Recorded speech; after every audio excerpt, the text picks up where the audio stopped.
One of the founders of the hip-hop group Fugees is facing a multi-million-dollar fraud and conspiracy charge, or several charges. The Grammy Award winner, Pras Michel, is accused of using stolen cash to make illegal political contributions.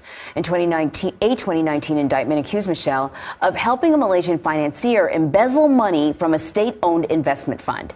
He allegedly tried to persuade U.S. officials to abandon an investigation into that financier's business dealings. Michel has denied all wrongdoing. So for more on this, I want to bring in Randy Kessler. He's a lawyer who has represented several celebrities and a trial law professor at Emory University. He's also a founding partner at K&S Family Law Firm. Thanks for joining us. So I remember reading about this years ago, and I guess I just thought that it had somehow resolved itself, but it was quite sort of complicated. So can you just explain to us what the government is alleging happened?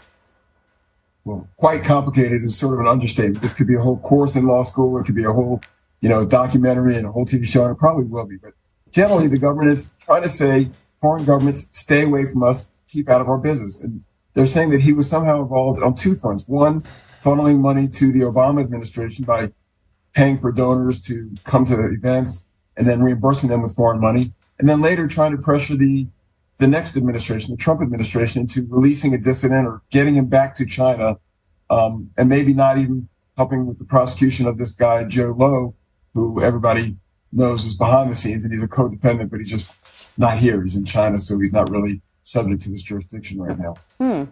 So what is the defense arguing exactly?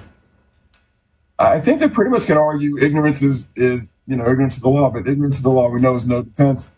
He was not doing anything intentionally illegal. In his opinion, he was trying to help do what he thought was right. He was trying to influence politics because he wanted certain politicians to be elected or certain things to happen. But certainly it didn't rise to the level of him being an espionage agent of China, is what they're going to say. That's crazy. That's just, James Bond kind of stuff. He was just somebody trying to be involved and trying to help his country in the way that he thought was fit. I think that's the best defense, and that's what the defense is going to be. So the defense is like, hey, his intentions were not anywhere near as sort of scandalous as you're suggesting.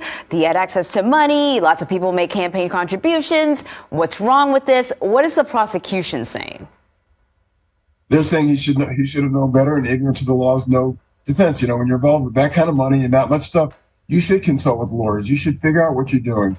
That's what they're going to say. And because you violated these crimes, we're not only going to prosecute you because you're a public figure and because there are other public people involved and celebrities that may be witnesses.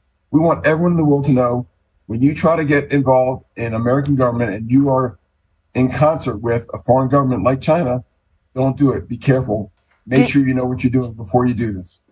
Are they suggesting that he was personally trying to benefit from it, or that, financially, or that it was just he was trying to sort of peddle influence?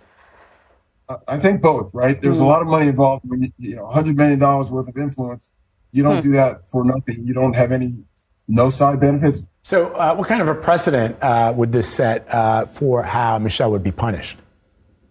So, we call it a chilling effect. We want this to have a chilling effect on this kind of conduct. We want people to stop doing this. And this is why you see celebrities, entertainers, athletes often prosecuted, sometimes harsher or more vigorously than the average person, because the public pays attention to cases like this. The federal government wants the public to pay attention to this and say, if you know of anybody, anything like this, or it even sounds or smells fishy, stop. Talk to a lawyer. Talk to law enforcement. This may be the case to make the point for them.